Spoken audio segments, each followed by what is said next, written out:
Something to consider about dating apps is that it's not a 1-1 ratio of men to women. There's about 3 men for every 1 woman. Imagine everyone on an app at any given moment just paired off 1-to-1. Every man got 1 woman. About 66% of men would have no match, just from the ratio alone. Already, the fact that there's a big sex disparity explains a lot of why there's this top percent of men that get most of the attention.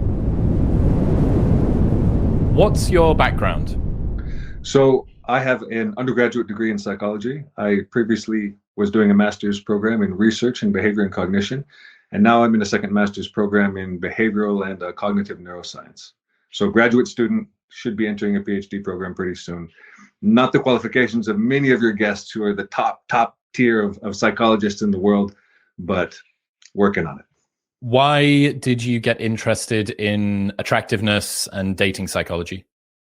So I think probably what first got me interested in attractiveness and dating psychology was just how important relationships have been throughout my own life, throughout the trajectory of my life. I think they're very integral to the experiences of most people, kind of a core part of life experiences that brings value to life. And that was something that was interesting. And then in addition to that, observing kind of subcultures online within the manosphere and that sort of a thing, the way that people perceive attractiveness and dating, a lot of discourse around that. So understanding those subcultures and everything, also very interesting.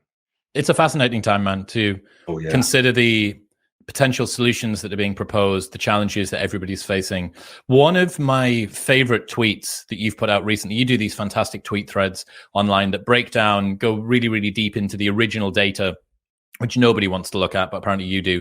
Half of single men report not approaching women out of the fear of being seen as creepy, and 82% of women reported experiencing creepy behavior sometimes, often, or constantly.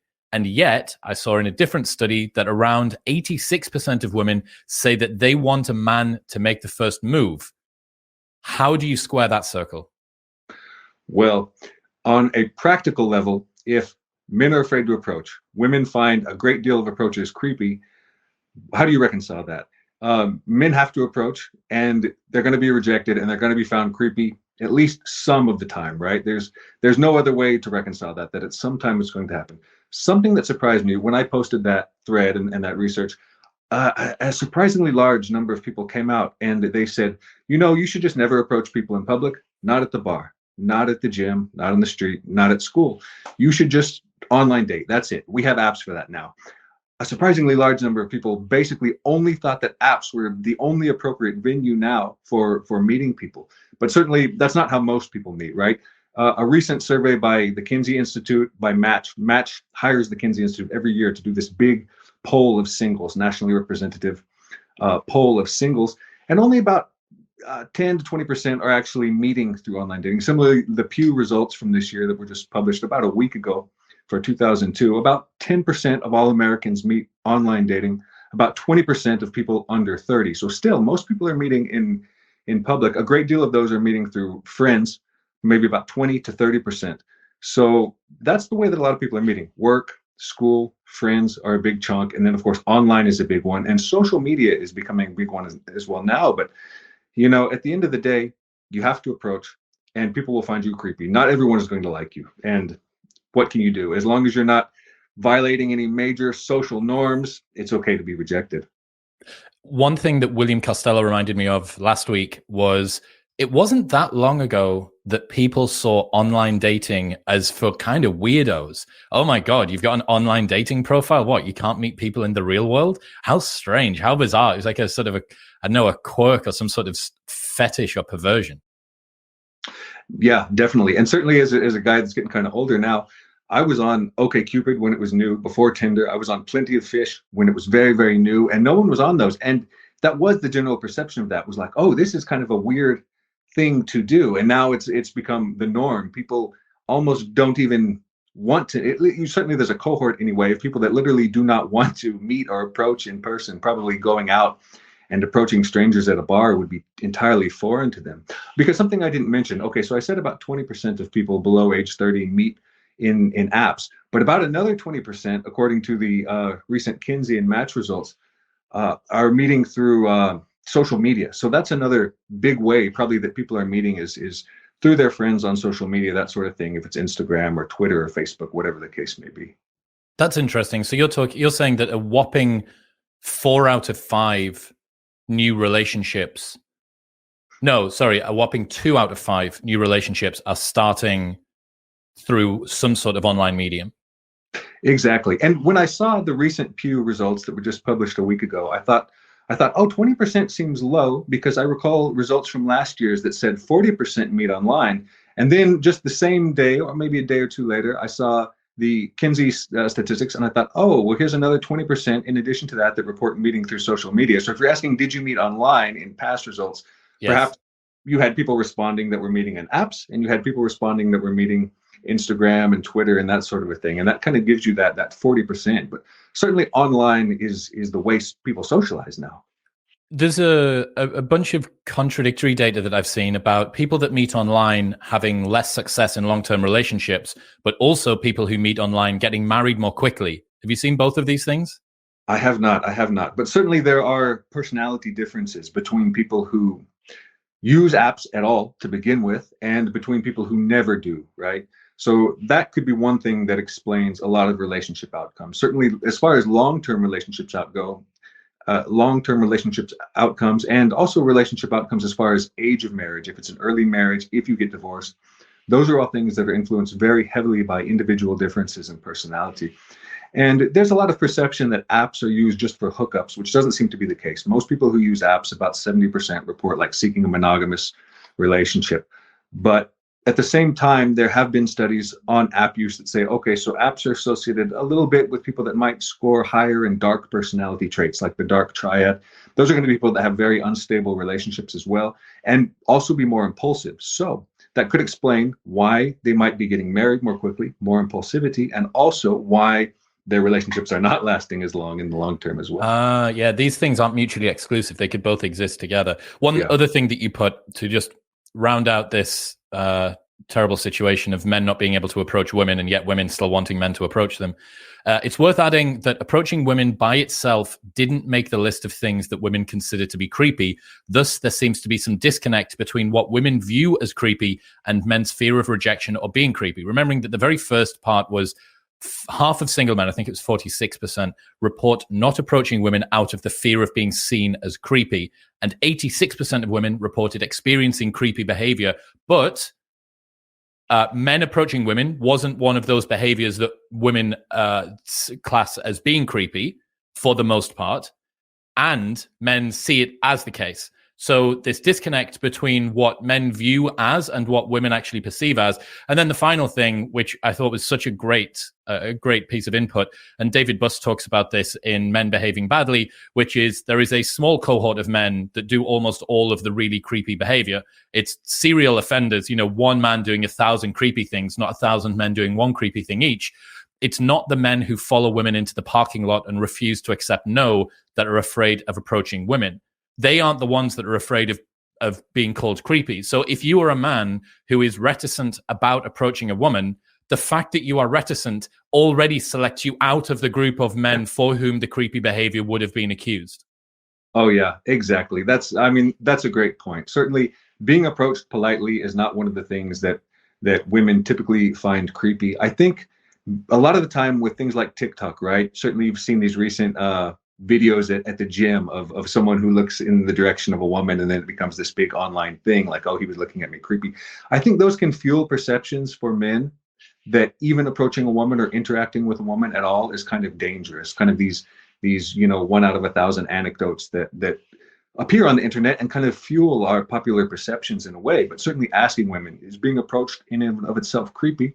As you said, they would say no. And at the same time, exactly as you said, the men who are creepy, the ones who really cross lines, are probably the ones that do not care if they're doing that at all. Maybe they don't know, maybe they don't care, so being just a little bit conscious of being like pro-social and not crossing a line, it will take you very far, at least if your goal is to not appear creepy, right?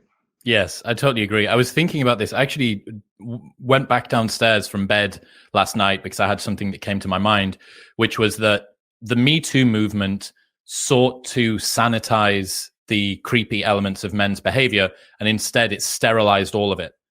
it just completely destroyed the desire. I often tell this story about a few years ago. I was in London with a friend who is a big time YouTuber, lots and lots of followers, charismatic, outgoing young guy, slap bang in the middle of Gen Z.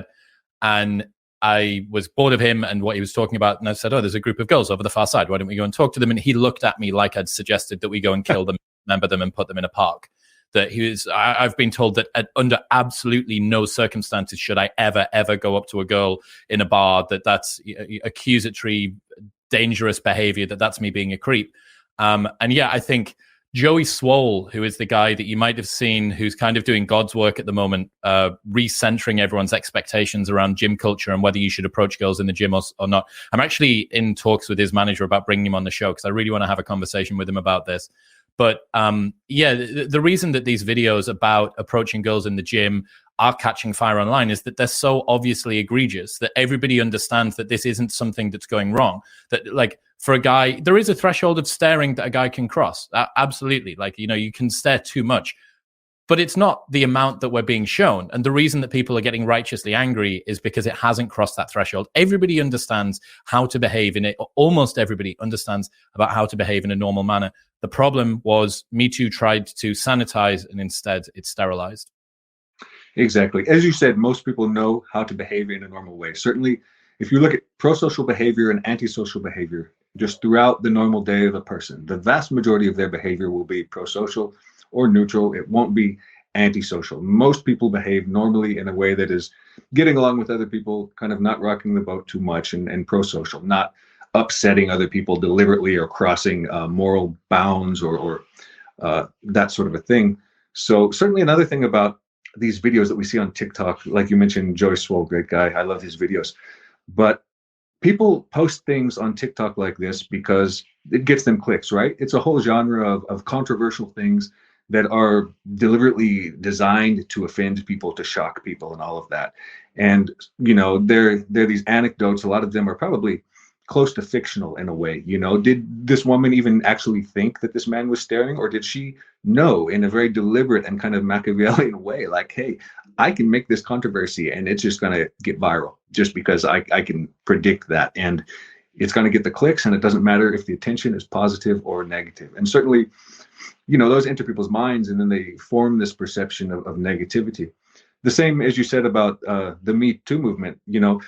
As I mentioned, a lot of relationships begin at work. That's been the way that it has been. Certainly, work is also a place where people who are married, it leads to affairs because you're spending all of the day with one person. And so if work or school or something like that becomes an environment where people are afraid to form these kind of connections and relationships, that can also contribute to, what's been called the mating crisis, right? Or what's people being single or being lonely, like, hey, these are the only people I interact with. Maybe this person is interested in me, but I don't want to lose my job. I don't want to get kicked out of school or whatever the case may be, even if it is appropriate, even if the interaction is pro-social and healthy and really should not be something that is stigmatized in that sense. You're familiar with Poe's law, right? Which is you can't work out whether a joke is a joke or not. I think we need to meme into existence an equivalent, which is for clickbait on the internet. That you don't know if the girl's gym TikTok video is actually her opinion or if what she's doing is farming for clicks. And because you can't determine which is which, so we need to, I'll let the comments try and come up with some suggestions for a cool law that kind of relates to Poe's law, but isn't quite it. And yeah, dude, I mean, the stuff about the workplace, I always remember the story about how Bill and Melinda Gates met. Do you know this one? No, how? So Melinda Gates was a receptionist working at Microsoft, I think in the 1980s. And Bill had noticed her around the office, thought that she was really hot, and decided that he was going to call her on the internal company phone and ask what she was doing. She said, it's Bill, I would be interested in taking you out. And she says, so when are you thinking? And he said, how about 3 weeks tomorrow? And she says, Bill, I just don't think that you're sufficiently spontaneous for me. This isn't going to work. Puts the phone down. He rings back 30 minutes later and says, how's this for spontaneous? You've got the rest of the afternoon off. So can you imagine the headline, CEO, founder of massive tech company, rings receptionist to ask her out, then after she says no, rings back and forces her to leave the office to go out on a date with him? Like, that's game over. That is completely game over. And yeah, again, going from sanitized to sterilized? Like, is that creepy behavior? She didn't say no. She said, when would you like to go out? And how can you tell the difference between, was it flirtation, playfulness that she was doing to kind of do a little bit of a jokey shit test type thing, or was she genuinely rebuffing him? All of these nuances are exactly why having a hard and fast rule about you should never approach somebody in a bar or never approach somebody at work is going to end up with people having less sex and getting into fewer relationships. Yeah, certainly something like that in today's environment would be heavily criticized and stigmatized. And, there's arguments against it that are legitimate. And then there's, as we've been discussing, do we really want to cut off that conduit or that avenue to form relationships completely in the workplace? Certainly, Bill and Melinda Gates, I think at this point they're divorced, but they had a relationship that lasted for a very, very long time, and presumably was a very, very good relationship for that period. A relationship doesn't have to last forever to be functional or good. Sometimes relationships end for whatever reason. But, in a different environment, would that have even formed at all? And if that way to form relationships is completely cut off, what are the larger implications for singles in society as a whole, for children and marriage and that sort of thing? Certainly population crisis and all of that. What do you think is causing this rise in sexlessness amongst young men? Okay, so this is something I've certainly talked about a great deal.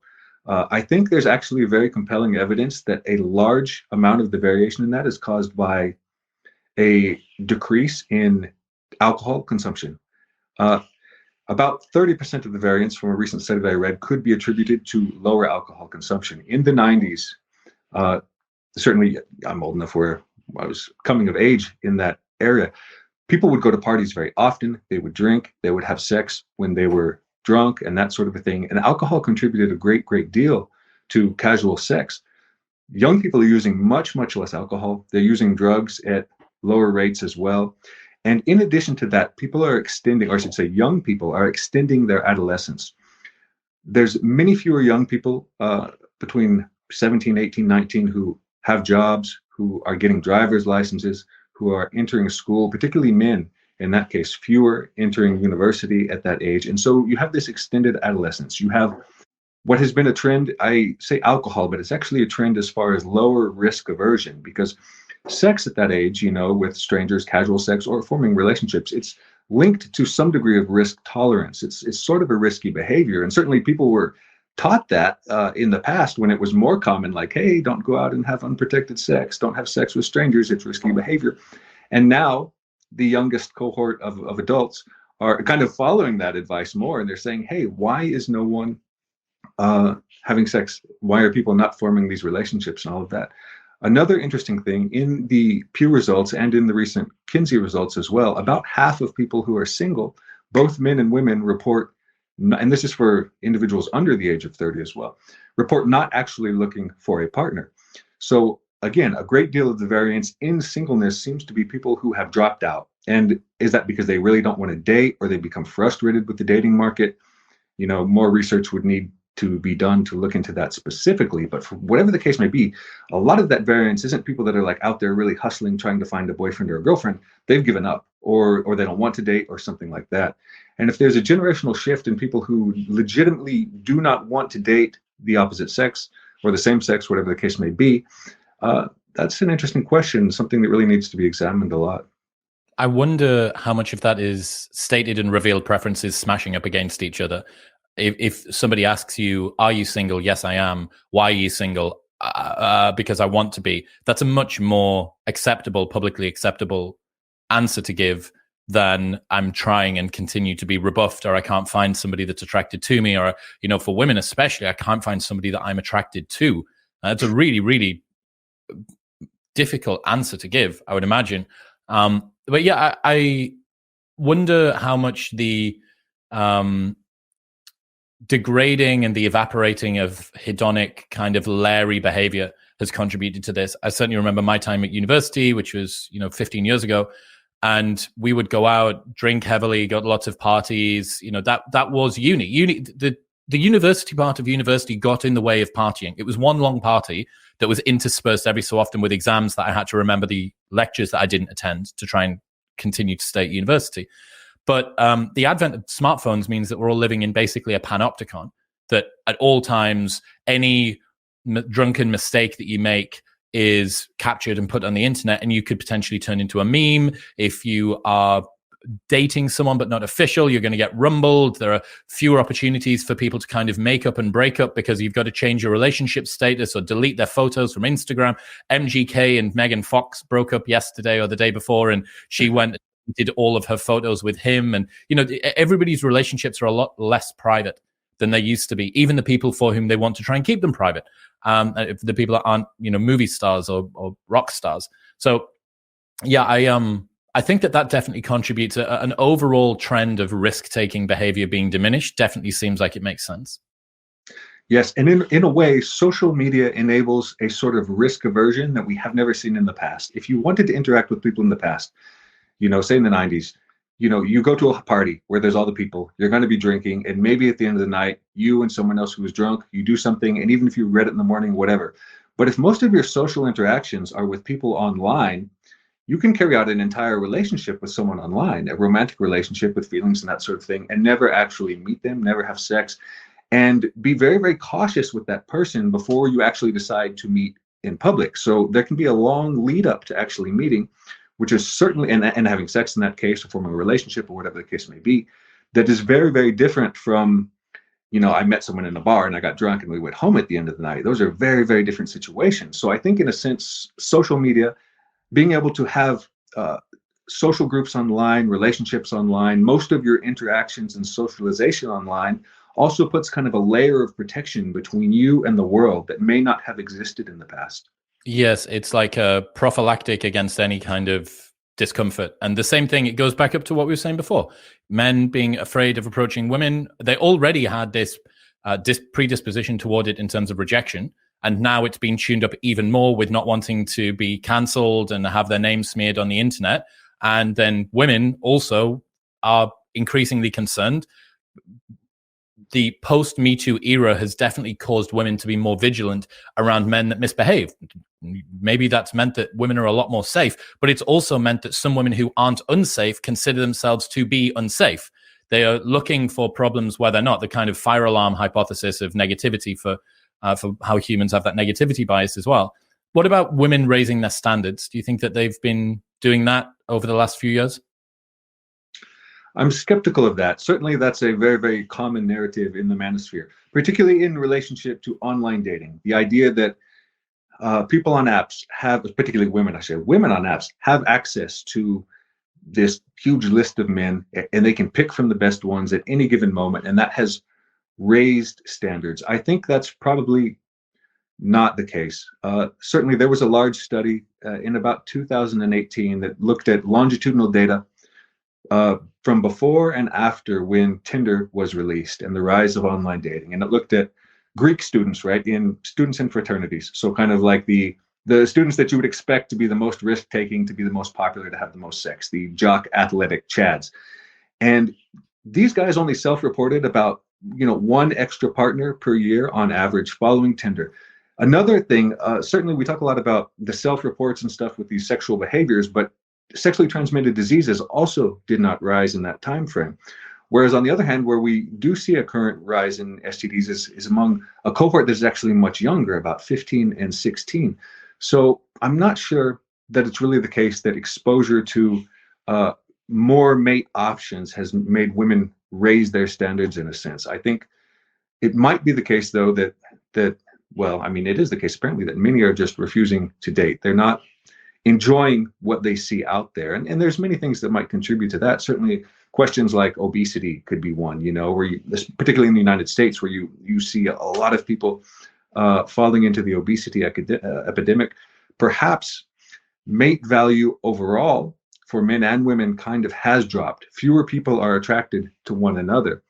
And that could explain it as well, without actually having to be kind of a rise in standards, kind of a lowering of standards for individuals across the board, be it men and women in that case. Would you fold into this the female overachievement in education and employment?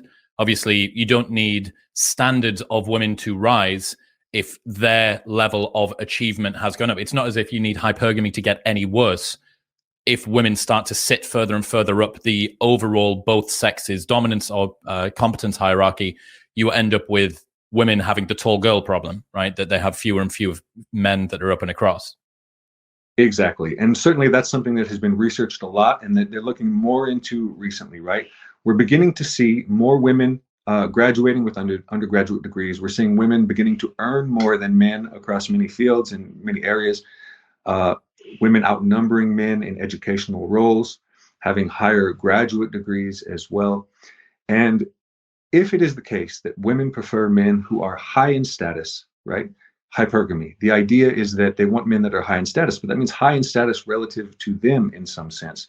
So if women are more educated, if they're making more money, it's going to be difficult to find someone who might be higher in status relative to them in that case. And this isn't an unreasonable expectation either. This isn't like a super high standard, like, hey, I have a master's degree and I have a job. I'd like someone else with a master's degree and a job. Well, if you get to about age 30 and you look at the married population, you know, about 70% of the population is in relationships at that point, and people who have advanced degrees, or I should say anyone that has a bachelor's degree, master's degree, and PhD, you're increasingly more likely to be married, both for men and women, as your level of education goes up. So that pool, it gets smaller. And certainly anyone that's not paired up by that point that actually has a really, really good job or a good, decent job and that has some level of education, their dating pool for someone is going to be small, especially if they want someone who's a little bit higher in status than they are. It's particularly brutal, I think, for women, because if you've spent most of your 20s accumulating education and employment, you're now competing not only with all of the other women who have done the same thing, but you're also competing with a 20-year-old barista that at Starbucks that still lives at home with their parents. Like, the bottom line is that men don't value education and employment prospects in their partners really at all. I think in order for a woman to achieve the same difference in mate value increase that a man does for I think it's a twofold increase from a man, the woman would need to have 1,000-fold increase in her income in order to be able to make the same change in mate value, because guys just don't matter. And it might actually be a contraindication. You know, there's some evidence that William tweeted the other day that said men in relationships with women where they are not the primary breadwinner are statistically more likely to use erectile dysfunction medication. So there are actually some negative correlations going on here. How about being single for a long time impacting people's happiness? Have you had a look at this? I have had a little bit of a look at this. So certainly people who are single, happiness is something that's actually quite resilient. There's been a lot of research on long-term happiness and the way that it kind of pans out after adverse life events. Some classical research into happiness looked at people who experienced disabilities following accidents, and also people who went to prison. And so they've assessed these individuals, you know, self-reported happiness when they enter prison following an accident immediately. And of course, happiness is very, very low. You go back and you talk to these people later, 6 months, a year later, and their happiness is about the same as the general population. So people become very, very resilient as far as happiness is concerned over a long period of time. Whatever the case may be for someone's life, they tend to kind of adjust to it, and it's the new norm.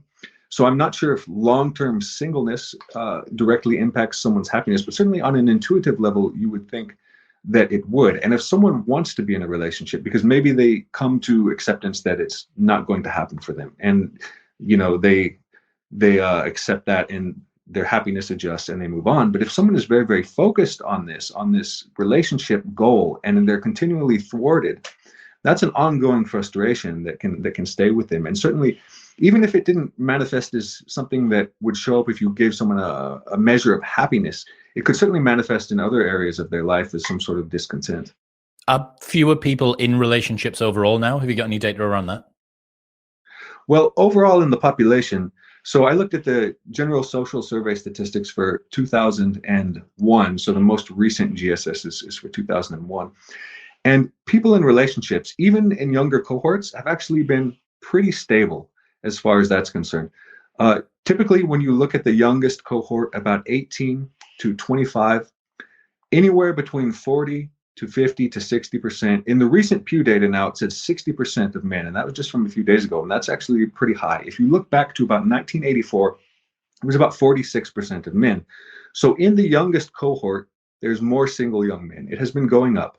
But since about 2012, it's been pretty stable, about 56% in 2012, if I remember correctly. It was 50 something. By the time you get to the 30s, though, that's an age group that has remained very stable. Most people form relationships, and you have about 70% of people who are either married in a committed relationship, and then the 30% who are not. So long-term singleness actually seems to have remained pretty stable, but it has increased for the youngest cohort. It's always been pretty high for the youngest cohort, especially for young men, but it has gone up. Yeah, that increasing variability in male success, especially at young ages, is a reason that I think both of us agree that some of the black pill and incel culture that young guys are attracted to is the sort of thing that they very well may just grow out of. That over time you're going to end up realizing, oh, hang on, this was a poor period. Maybe I was late to become socially unawkward. Maybe it took a while for me to grow into my looks or grow into my confidence or to accumulate enough status or money or whatever. But over time, you end up at a place where you probably couldn't have predicted it when you were a good bit younger. And it is an interesting consideration around how many of the trends that we see are just frictionless communications of the internal thoughts that all young people used to have in the past around women's fear of safety when they're too young and vulnerable and they don't actually know how to put themselves into a situation where they can always be safe, or how to understand what actual boundaries are and what might be dangerous behavior and what might not be. Or with guys about just how hopeless they are going to be in the mating market, or whether or not this is just a blip up to the age of 21 or something like that. What about the top 20% of men on dating apps? Is it true that all of these chads are being showered with attention and poaching all of the average attractiveness women?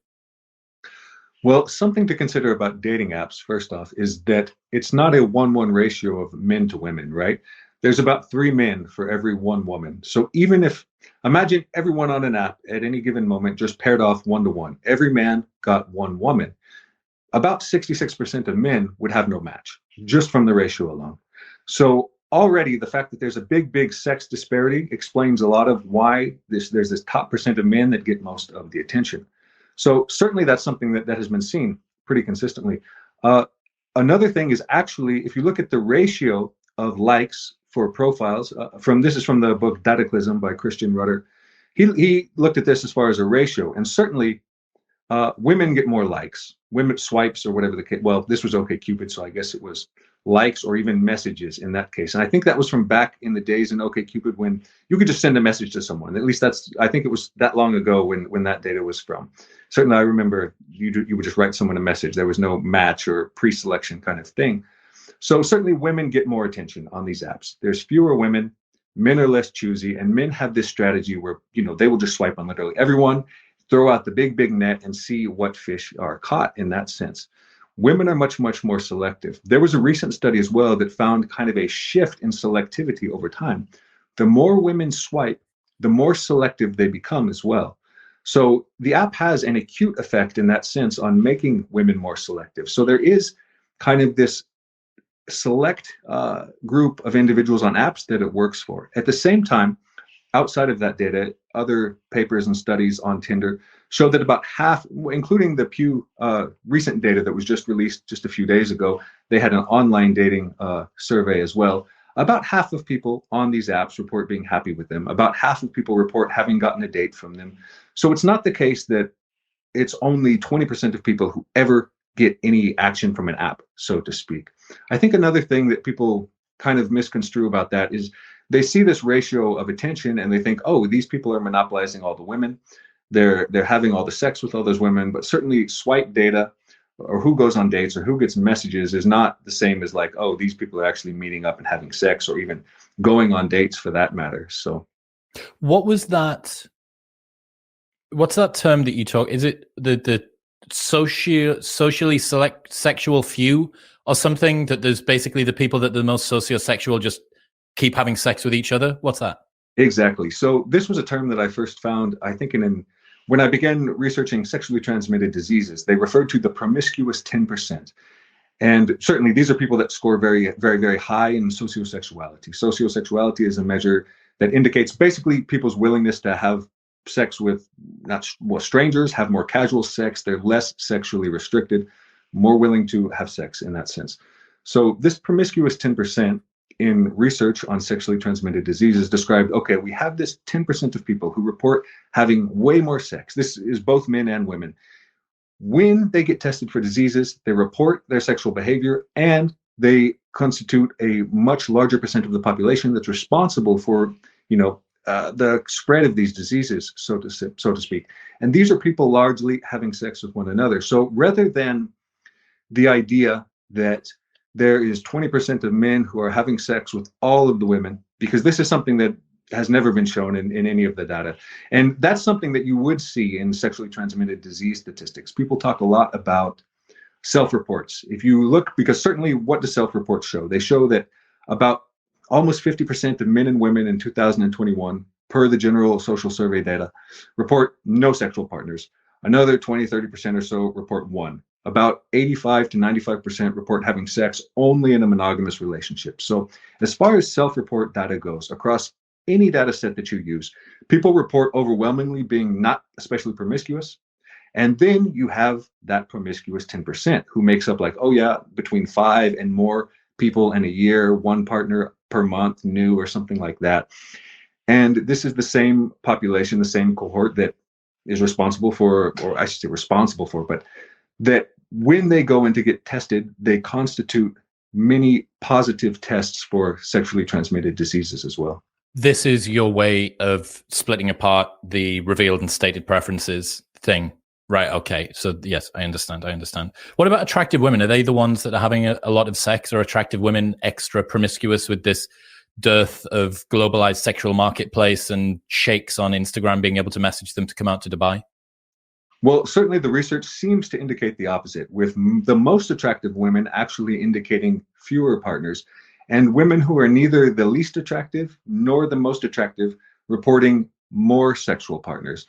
And that's something that is kind of in line with evolutionary theories for why that might be, right? Because if you're a very, very attractive woman, first, I guess some background here would be that women, there's a huge difference. One of the most well-replicated differences between men and women, given from evolutionary psychology, as far as replication crisis in psychology, something that's very, very well replicated is very large differences in sociosexuality between men and women. Men are very, very open to having a lot of sex, many partners, being promiscuous. Women, much, much, much less so.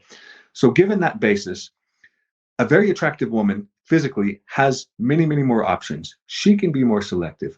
A woman who is slightly less attractive, say medium attractiveness or something, she may actually need to use sex more to secure mates, to secure a partner or something like that.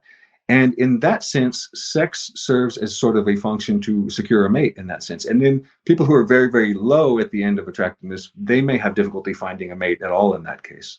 So that's probably how you get that middle range of female attractiveness that's associated with more sexual partners. Men, on the other hand, the most attractive men, attractiveness is linear as far as predicting sexual partners for men, but it's also not a very, very strong correlation either. What does incentivize female short-term mating then? So certainly the paradigm for short-term mating would be the dual mate hypothesis in evolutionary psychology. For a long time, this is what it has been until relatively recently, right?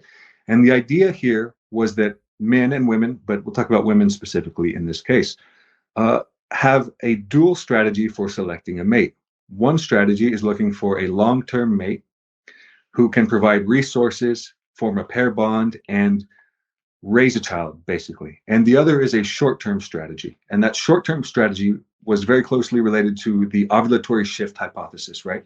Because the idea is that when a woman is fertile, she looks for a man with good genes, and gets pregnant by this man so that she can have the good genes and then at the same time have this long-term mate at the same time. So this was an idea that persisted for maybe a decade and a half in evolutionary psychology. And at this point now, evolutionary psychology has shifted very, very much away from that.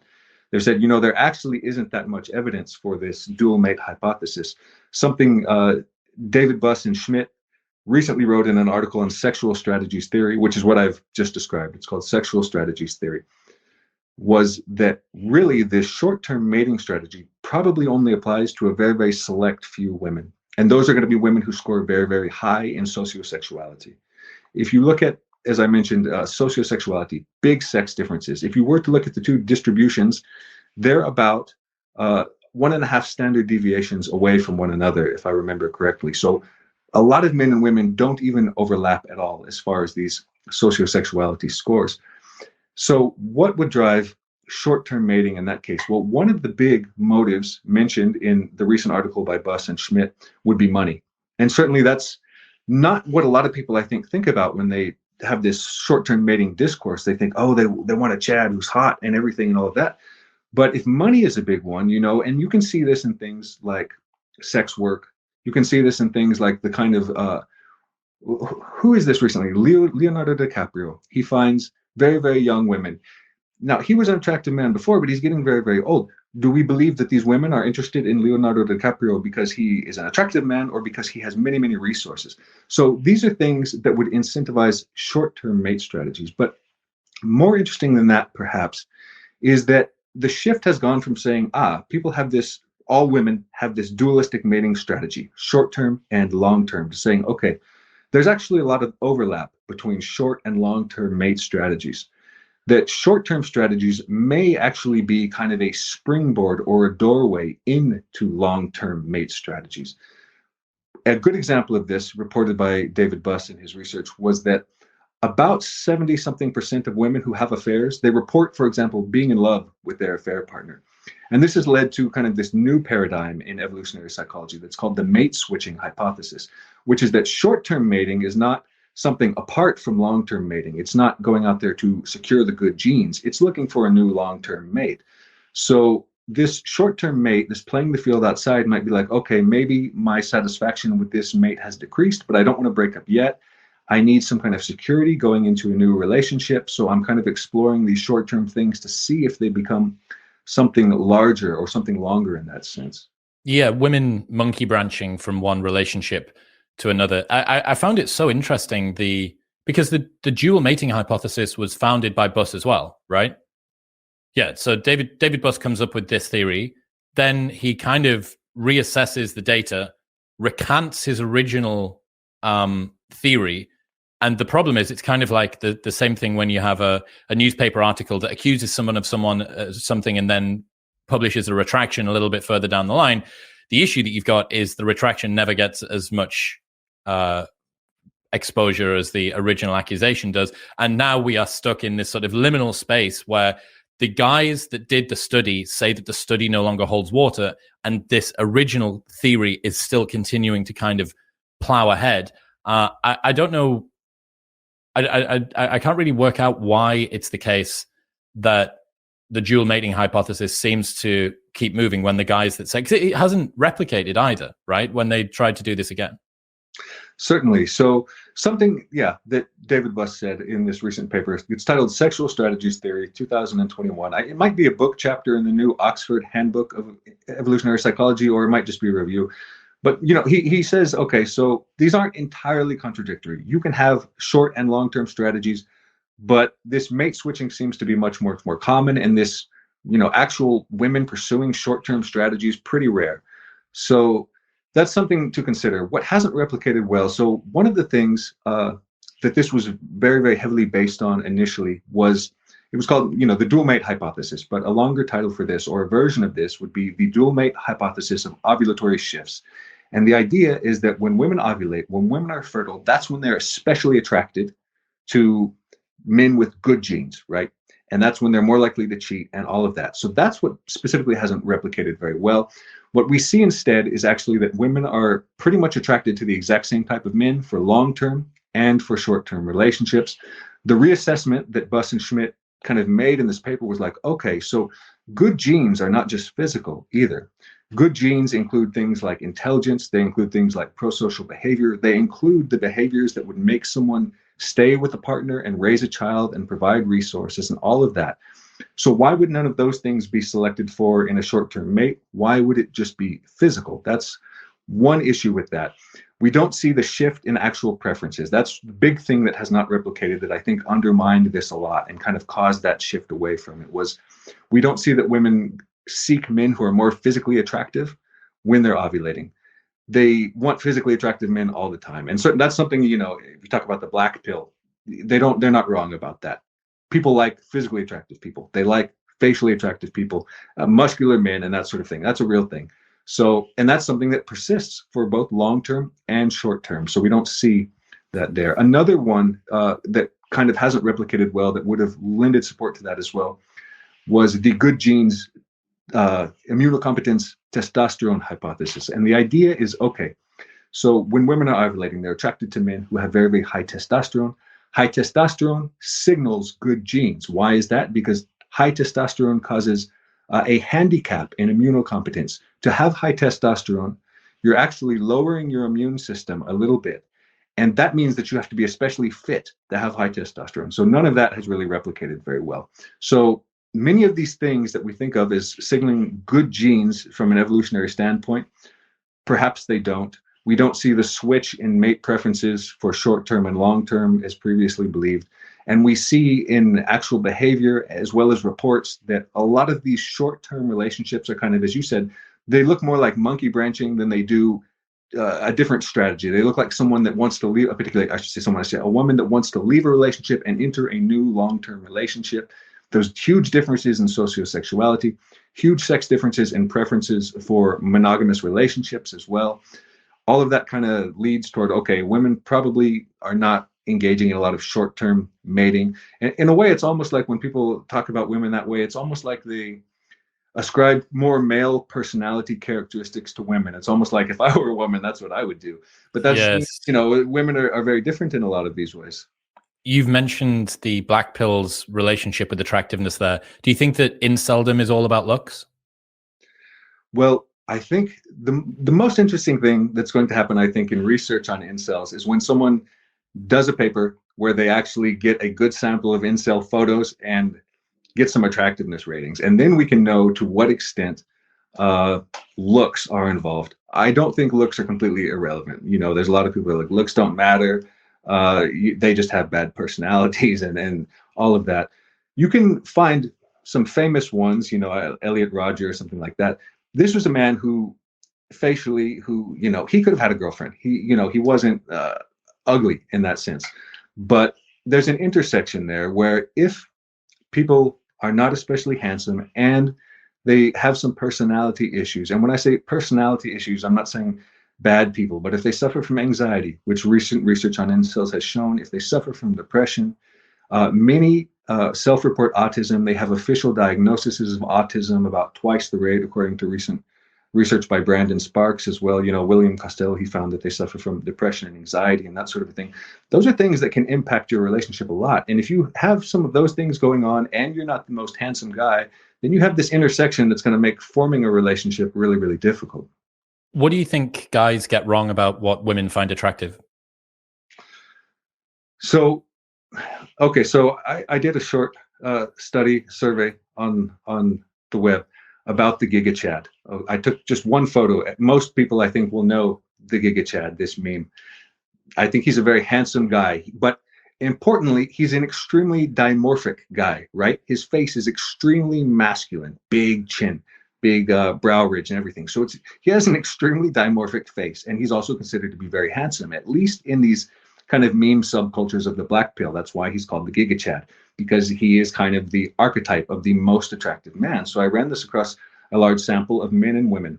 Men overwhelmingly rated him as attractive. Women didn't. But at the same time, there was kind of, it wasn't a distribution where most women, I should say that differently. Most women found him unattractive, but there were some women who found him pretty attractive. At the same time, most men thought he was attractive. So a lot of the time, men kind of get wrong what women like as far as the physical features of men. I wrote another long article reviewing the research in that on facial attractiveness and specifically facial dimorphism, masculine facial features. I think men think that very, very masculine facial features are attractive to women.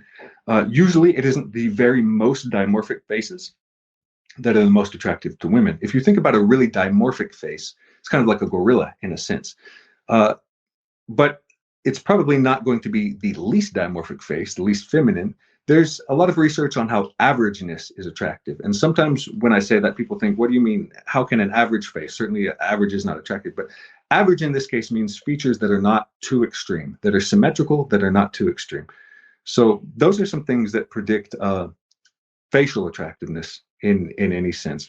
For personality, and what I think men often get wrong, at least in kind of these manosphere subcultures, they tend to think that women enjoy antisocial behavior.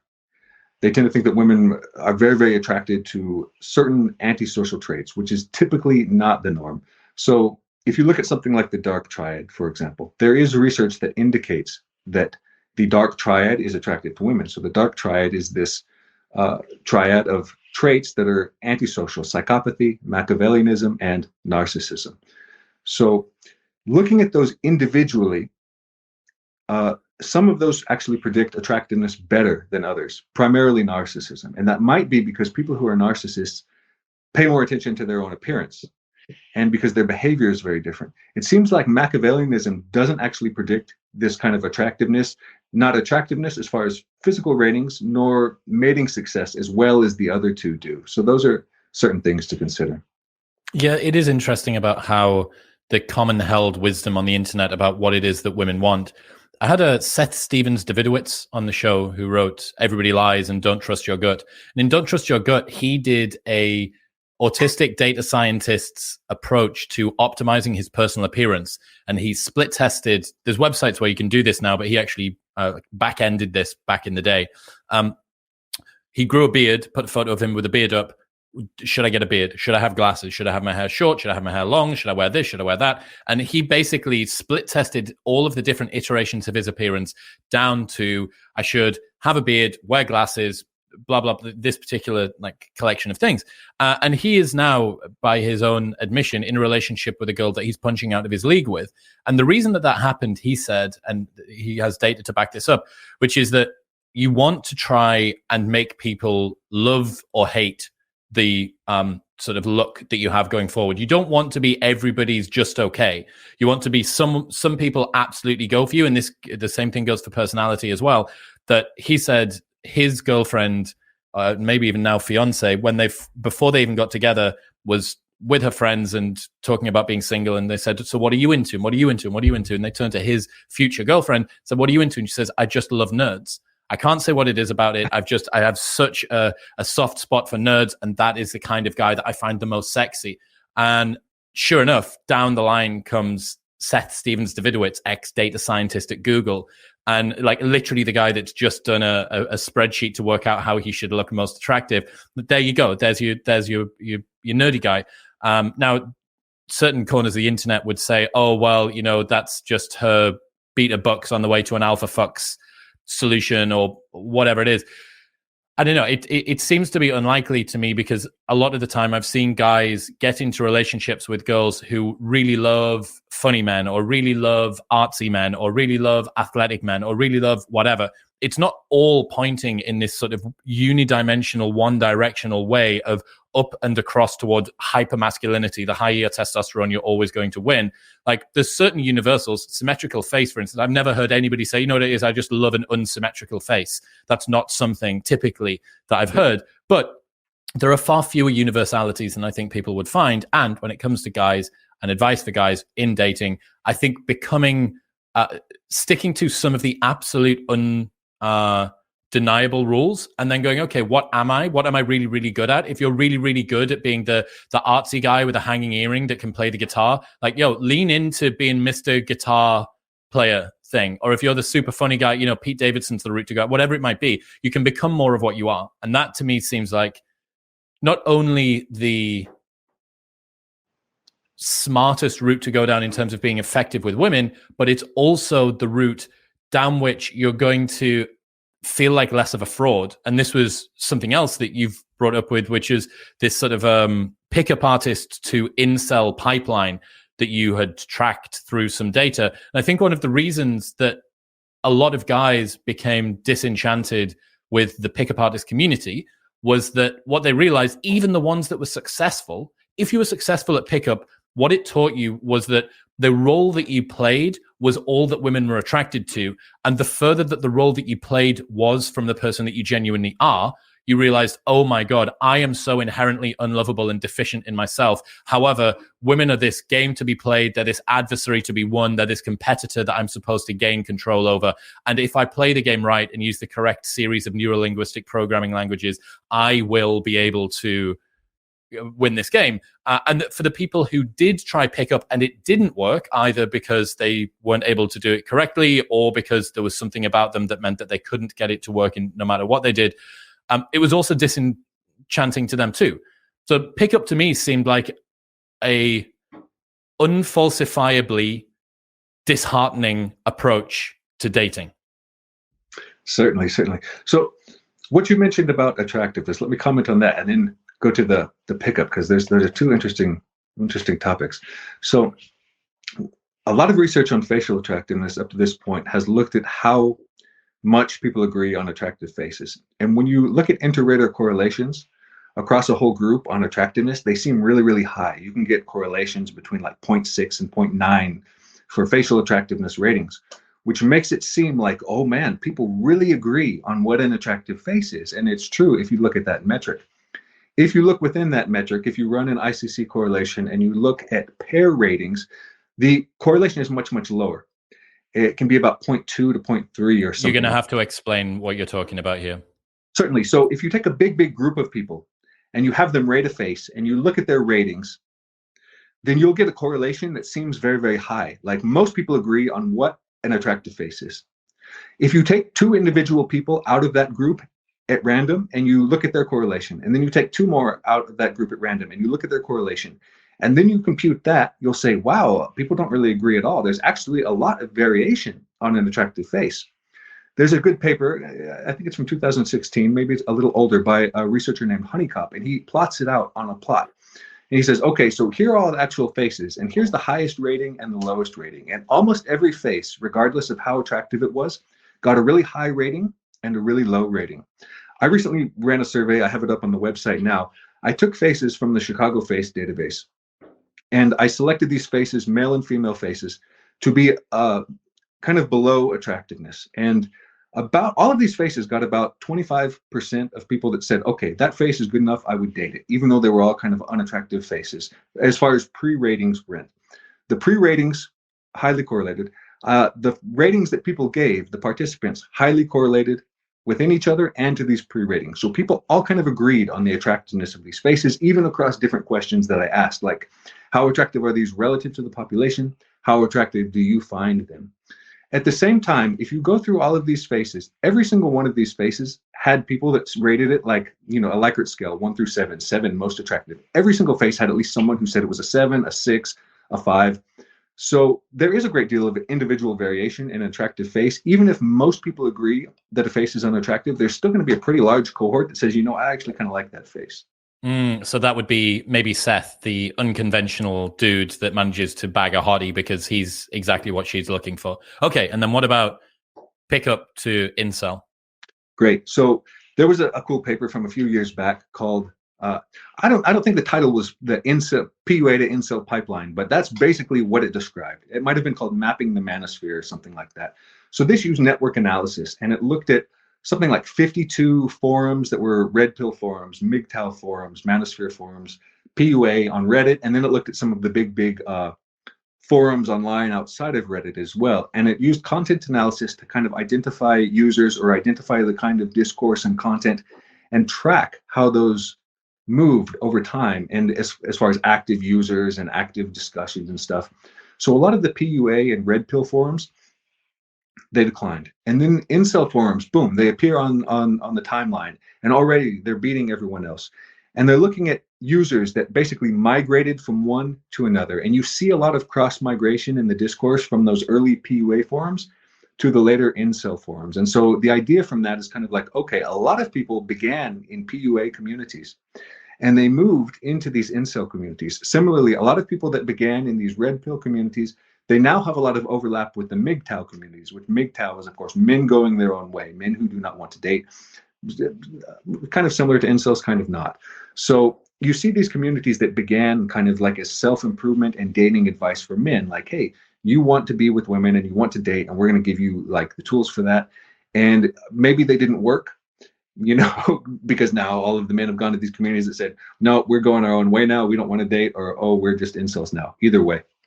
Why do you think that this is the trajectory that seems to be happening? So I think something that you said was that even if PUA is successful, it can be kind of dispiriting to people. So say you start PUA and you actually kind of have a little bit of success with it. I think there's a question to be made, is like, is this helping people form lasting romantic relationships, or are these just kind of moving people into that promiscuous 10%? Because this cohort, this promiscuous 10%, so to speak, this is associated with a lot of personality issues. People that are very, very promiscuous, risk-taking. It's associated with things like higher scores in dark triad personality and all of that. And these are individuals that, because they are so promiscuous, or not because, kind of as a correlate to that, they might not be forming long-term relationships. They might have a hard time forming those connections. If your sexual partners are very promiscuous, probably, that's associated with more infidelity. So something I noticed observing red pill forums and PUA forums, a lot of these people were like, oh, someone cheated on me, all of my girlfriends cheated on me. And at that point, I have to kind of wonder, like, what kind of people are you selecting where like all of your girlfriends have cheated on you? And then they end up, the men that started early in that and end up later with these very cynical and jaded views. And it's like, okay, but your own experiences selecting people might have kind of shaped that trajectory for you in a sense. And then at the same time, there are many men who probably entered those communities, PUA or something, and got no results at all. And I think those are a lot of the people that have gone to black pill communities. In fact, I think even one of the early incel forums was actually called PUA Hate, right? So it was, yes, I remember. Wasn't it? Yeah. Yes. And I only remember that because I was listening to your show with Nama Cates today. Correct. Yeah. So certainly these were people that had experiences of PUA stuff, and they thought, oh, this is, not going to work for me. It didn't work for me. It's a grift. I paid the money and maybe I didn't get the results that I wanted. And boom, they're going. You can see how that would be a black pill, right? You're telling me that the guy with the big furry hat and the massive sideburns, mystery out of Neil Strauss's The Game, even he could get laid with his stupid hair and his flares, and now the Real Social Dynamics, Tyler and Max and everybody else, they've come along, and they're not all of them were exactly the pinnacles of Giga Chad masculinity, and it worked for them and it hasn't worked for me, therefore I should find distaste with this. I can completely see why that would cause people to cascade down from hope to increasing gradations of hopelessness. Absolutely. And I think there's a personality trait that is closely associated with that, which is resilience. So some people, they can get rejected 1,000 times and it just brushes off of them, like water off of a duck's back. They can get rejected over and over and over. They have very, very high resilience and it doesn't affect them. If they get cheated on, they just move on to a new relationship. If they experience a divorce, they get married again. These are people that, from their past experiences, they don't let it sit upon them in a sense. And other people, their girlfriend cheats on them. They're in love when they're 18 and they break up with their first girlfriend and it just devastates them and they never get over it again. So kind of very low resilience in that sense. And I think if someone is going from a position of very low resilience, say they go into PUA and they're like, okay, I want you to approach 1,000 women. They go to the supermarket or the mall and they approach 100 women or whatever, and they get rejected 100 times. That's going to shape the perception of someone with very low resilience very differently from someone who doesn't care. Remember what we were talking about earlier on, which is that most people are a non-insignificant cohort of people are not seeking relationships at the moment. More people seem to be risk averse. More people are spending more time online than ever before. When you combine all of this together, what you end up with are people who are less resilient, having to them traumatic experiences that can sometimes be pre-selected due to them being the common denominator between all of the abusive, manipulative, cheating girlfriends or boyfriends or whatever it is that they do. Then the large cohort of people online who aren't disproving any of these theories in the real world see stories on Reddit that quite rightly garner tons and tons of upvotes because they're shocking. Here's the guy who left for milk and came back, and his wife was having sex with the neighbor and the dog at the same time, and she left him and took all of his money, and now he's got Crohn's disease, and he's living on the street, and gluten intolerance and a club foot. Like all of these things have happened to this one guy. Oh my God, this is why all women are bitches, right? Like all women are like that. One of the problems, or one of the things that I see online, especially when it comes to trying to encourage guys to get into a long-term committed relationship, especially one that encourages marriage, is that they would say, why would I get into a relationship? Like a woman's just going to take all of my money and do this thing in any case. It's like, okay, did that happen to you? Or did you read one story or a small number of stories online that told you that this is something that's super, super common? Because, dude, even the heads of the red pill movement, like even the most red pilly of red pill guys, get into fucking long-term marriage relationships. Like Neil Strauss, the guy that wrote The Game, is now this completely renewed Tucker Max, the guy that invented the entire genre of fratire, lives 30 miles away from me at a ranch in fucking Dripping Springs, surrounded by, he's made a Waldorf school for his kids, and him and his wife have got 4, and he spends his days practicing shooting guns and corralling and stuff. Oh yeah, that's really the future that he had planned for himself at the age 25, wasn't it? No, of course not. Like, obviously not. Even the people that were previously supposed to be the figureheads of these entire movements have transcended and included their experience to now become family men. And yet there is still a very, very common distaste, reticence, bitterness, toxicity toward that long-term dating thing. Again, this is obviously not for either of us to say that some guys haven't got themselves into relationships with women who have destroyed their lives, who were the Machiavellian, manipulative, that he was perfectly fine and she took him for all that he was worth. Like, yep, that happens. And to those guys, I have the absolute utmost sympathy. But the fact that those stories are so egregious online and garner so much like attention is for precisely the reason that they feel so outrageous, that they are less representative of most normal relationships. And yeah, I don't really know what the solution is for this, because for as long as people will take their cues about what the mating market is like from the internet and don't disprove it in the real world due to their concern and lack of resilience or just general fear for any one of the myriad of reasons that we've said, both men and women are going to believe that every man out there is a potential rapist, and men out there are going to believe that every woman is a spinster that wants to take him for 50% of his wealth. Exactly, yeah. And something you mentioned that's very important. Many of these are very, very young men. You said, have you experienced a divorce? Some of these men are 18, 19, 20 years old. Have they even experienced a breakup at that point?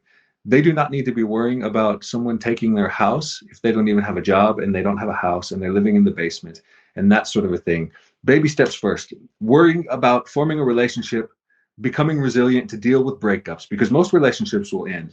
Everyone who gets into relationships experiences a bunch of breakups. That's something that happens to everyone. And worry about the divorce down the line. So you have, men going their way, MGTOW. If you are like 45 years old and you've been through 2 divorces and you're MGTOW, I totally understand that. Like, maybe you are done with dating, and that's kind of reasonable. If you're 18 years old and you've only had one girlfriend or never had a girlfriend, how have you sworn off women already? That's not reasonable. How much do you think guys actually want to cheat or sleep around outside of a relationship if they were able to do it safely? I suspect it's actually pretty high. Part of the reason I say that is because infidelity actually seems pretty high. Something about perhaps half of men report cheating in the past. If that's something that they would continue to do ongoing, deliberately to seek it out, is kind of another question. They may be if someone is put in that situation and the temptation is there and they think they're not going to get caught, probably it's actually pretty high. That certainly seems to be something that's one of the consistently replicated things in evolutionary psychology, is that men are much, much more likely to cheat than women. Didn't you say that infidelity is heritable? Yes, certainly. So people that have, and that's another thing about personality and behavior. We typically, a lot of the time, we think about heritability as if it only applies to physical features, but eye color and something like that. Heritability applies to behavior. In behavioral genetics, there's something called the 50-0-50 rule, which is kind of the broad observation that about half of personality is heritable. And sometimes when people say personality, I think they don't also understand that it also means behavior, the way that personality is expressed. So people that have had parents who have cheated, they're more likely to be victims of infidelity and more likely to cheat. The same with something like divorce. People who have parents who have divorced, more likely to divorce. And so there's a question about heritability there, like, oh, is this because they learned those behaviors from the environment, or because it's something genetic? And certainly the outcome in either sense is the same. You know, someone with that background, if the likelihood is higher, if it's caused by genetics or the environment, is perhaps immaterial as far as that outcome. The degree of heritability is usually estimated by twin studies, right? So twins that are raised, and you can see how much that correlates based on a monozygotic or dizygotic twin. So that's kind of how these heritability estimates come about. But certainly many, many behaviors, yeah, and infidelity among those, and divorce as well. What about the consistency of somebody who's cheated before to cheat again? Okay. So perhaps not as high as we would think. That it's not that a lot of people have actually. Well, I say a lot. Let's say I read a paper recently. I actually made a video on this. I think it was about 30% of women that reported having cheated in the past, but a second time, and it was much, much lower. It was something like 30% of those women. So a lot of people might cheat once and actually never do it again. Certainly, there's that aphorism, you know, once a cheater, always a cheater. And someone who has cheated in the past probably does have a higher likelihood of cheating in the future, but it's certainly not something that guarantees a history of infidelity. If someone has never cheated, of course, you know, that would be the lowest risk for future infidelity. What about the heritability of facial attractiveness? We spoke about that earlier on, and we're already on heritability here. So I don't know about the heritability of facial attractiveness specifically. Certainly, it would be very high because it's a physical feature, and physical features are typically things we think of as very, very heritable. Something like height, for example, has a heritability of 0.8, and I imagine a lot of physical features are like that. The environmental effects on your physical appearance, I guess it depends on an individual level what you're exposed to. If someone doesn't ever take care of their face or something like that, you know, certainly that can lower facial attractiveness over time, but in a lot of sense, your face is kind of what you're born with. Yeah, it's interesting because the sexy sun hypothesis, which I learned from Costello as well, was a very interesting justification that one of the reasons that a woman would find a man attractive, and this ties into pre-selection, which I'm aware has kind of also been decapitated with the replication crisis. But if other women find a man attractive, it's likely that his genes will produce sons that future women will also find attractive. So the whatever grandparent optimizer gene expression thing going on here, where you say, okay, well, if I have sex with that man and we have some sons together, we'll have sexy sons, and those sons will be able to reproduce more effectively. Yeah. You know, that's certainly something that you would expect, that traits that are attractive over time will be propagated more and they will continue to appear more. And you can get kind of a runaway of those traits as well. A very good example of that would be something like the peacock and the peacock tail, where originally the bird did not have this giant, giant tail, but it was something that facilitated that sexual selection and over time grew. And now you have this very beautiful bird, huge tail, even if it's a detriment in other ways. So as far as if it's something that people deliberately think about, probably not. Like, oh, I need to find someone attractive so I'll have attractive kids. Maybe it might be a consideration, but it's probably more like, I like this person, I'm attracted to them in the moment. Isn't there a species of deer or something that grew antlers that was so big that the entire species went extinct? That certainly could be the case. I think that might even be called Fisherian runaway, the idea that a trait is attractive and selected for to an extent that eventually becomes detrimental. The peacock tail is kind of like that. It's large enough where you could say, okay, this bird might not be able to escape predators as well. So there's a trade-off there in some sense when these traits become very, very attractive. Even height in human beings is kind of like that. Taller people suffer more risks as far as health is concerned. So you might ask, like, hey, why is height being selected for? Well, it's attractive subjectively for one, but also the detriment is perhaps not so high that it's like killing people before they're able to reproduce. Yeah, the trade-off between these two things. I'm pretty sure it was a type of deer or something that grew antlers that was so large that it couldn't support its own head. And yet sexual selection was preferencing these so much that Fisherian runaway had just, away it goes. And it got to the stage where they were so slow and so lumbering that they were just eaten by predators. And you go, it's game over, which I thought is pretty hilarious. I remember reading the first ever time that I learned about Fisherian runaway must have been before I even started the podcast, like 6 years ago. And I was reading this article about Snapchat filters. Remember when the girls used to use Snapchat filters and they would make their eyes a little bigger and they would put those little dots on their cheeks? And hilariously, they would also put a mask, used to be a mask with like a bee, kind of like how we used in COVID, which is also pretty funny that girls were using that previously as I don't know, it was like cute because you only get to see their eyes. So I guess if you've only done half of your face's makeup that day, you can get away with looking all right. But also that as soon as COVID comes around, I bet that filter went completely through the floor because nobody wanted to be associated with being the sort of person that would choose to wear a mask, especially not a virtual one. But yeah, this Fisherian runaway thing, that, the big eyes, the rosy cheeks, blah, blah, suggested that you could get to the stage where if guys had an unbounded desire for female butts and boobs, that you might have, these scoliosis, like having to wear a back brace. Women, the only way that they could support these massive breasts and this arse is if they do, that's what men want, and this runaway would occur as well. One other thing that we've spoken about privately, and I was fascinated with, and I really want to dig into, is this decline in sexual desire by relationship length in men versus women. So this is men first and women second, and this is the decline in sexual desire by relationship length. So under 1 year, 13% men to 21.5% women. 1 to 5 years, 15.3% men, 28.5% women. 5 to 15 years, 14.9% men to 39.8% women. So that's actually gone down a little bit for men. And then 15 plus years, 16.1% for men to 40% for women. So it seems like women kind of top out within that 15-year age range and that men have still got a little bit more to go. Why do you think that this is the case? We would have presumed, from first principles that a man's desire for sexual variety would have led him to be more libidinous and look to stray from his ever-aging wife. Why is it the case that women's sexual desire seems to decline more quickly and higher during a relationship? Well, that's a very good question.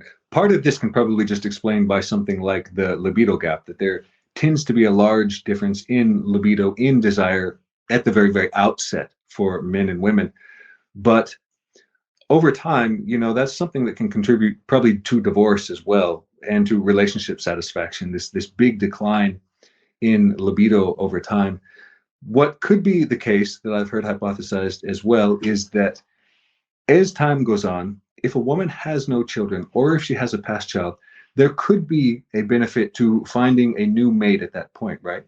If the child is old enough kind of to take care of itself, if you do not need kind of the pair bond at that point, then moving on to a new relationship to have the genetic material of another person to increase genetic diversity could have some benefit. So there could kind of be an evolutionary basis for that very, very, very gradual decline over the long term.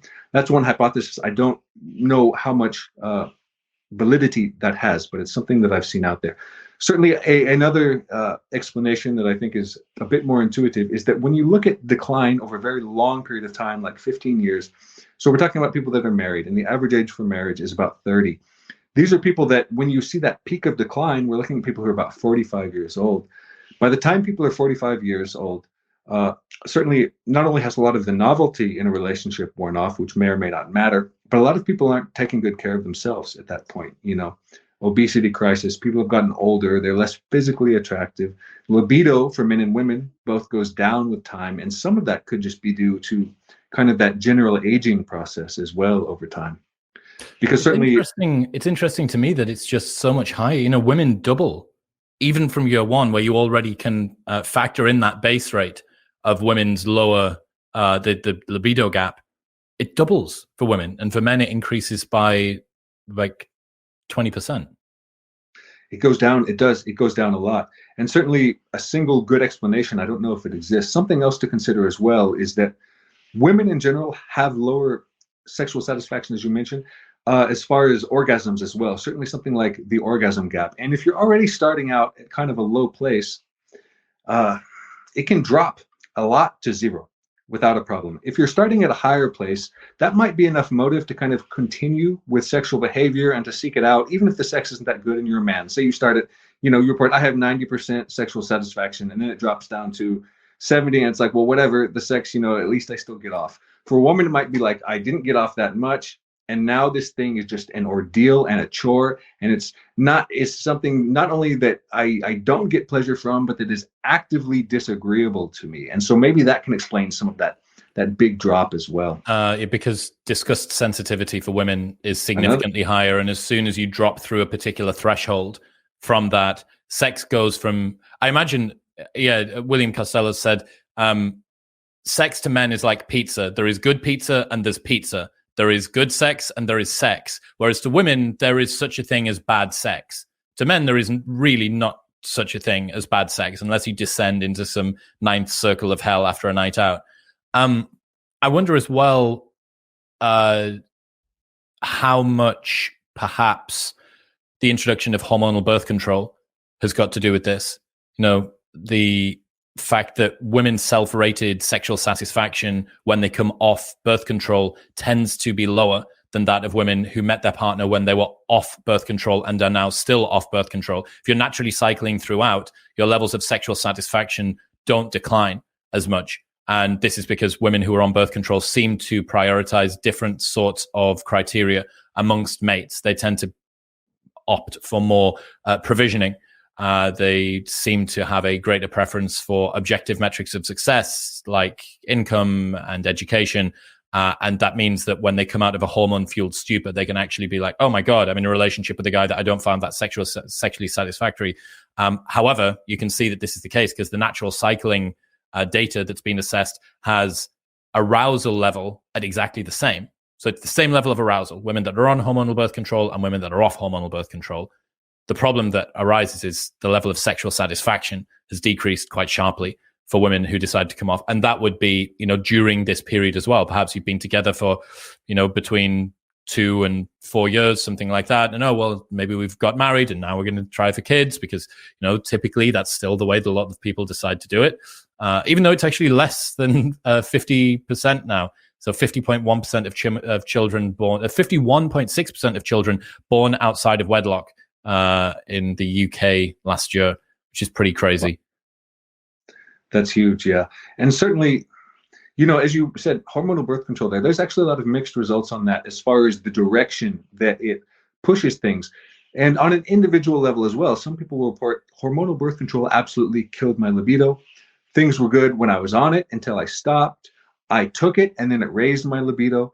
And the same thing, it's, I think men might not understand it intuitively as much, but imagine as a man if you took something that suppressed your testosterone or that increased your testosterone or that could do either and you weren't entirely sure, certainly that can affect your libido in huge ways and it can have long-term lasting effects. And if you look at that over something like a 15-year trajectory where you also have other things going on, for example, perhaps early menopause as well, or just natural shifts in fertility over time, those are all things that can come together and cause huge changes in libido that might last forever. And yes, as well, if it is on average people getting married at age 30, menopause is going to kick in at around about that 15-year mark. But if it's at around about the 15-year mark, then you've already seen the lion's share of the double. Well, you've seen all of the increase, right? So that wouldn't actually explain anything.